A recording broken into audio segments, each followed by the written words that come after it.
I know how you can add users. So for that, you have to scroll down and go to this user option.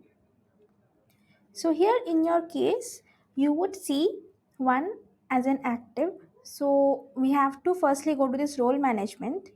In the role management, you would have these roles that you can see as global roles.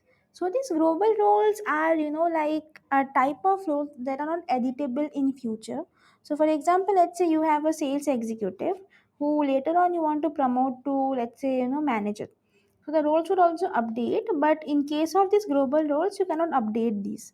So that's why we recommend you creating custom roles. So for that, you have to click on this new role. So for example, let's say make it for sales executive. I can name the same sales executive, and you can even write your company's name in this case. And then you can clone the exact role that was there in the global role. So whatever role were there in the global role would be coming here as clone.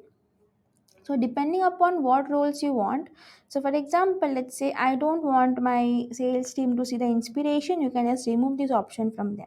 So depending upon what all features you want to give, you can select one by one. So in case if you give all lead access, all project access, then the particular teammate or your user can see all roles. And if you do not give them the all lead access, they can only see the leads or the projects that are assigned to them. So in this way, you can save this role and make it as sales executive virtuate. Now come to active. Then you can click on this new user and you can name the user. You have to write the phone number, email id.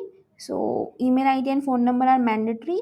So once you type the email to that particular email, they would receive the login credentials. We recommend you add a date of birth as well, so that your team can be notified that a birthday is there for a particular user and you can celebrate it. Similarly, you can select the manager as well to whom this particular person is reporting.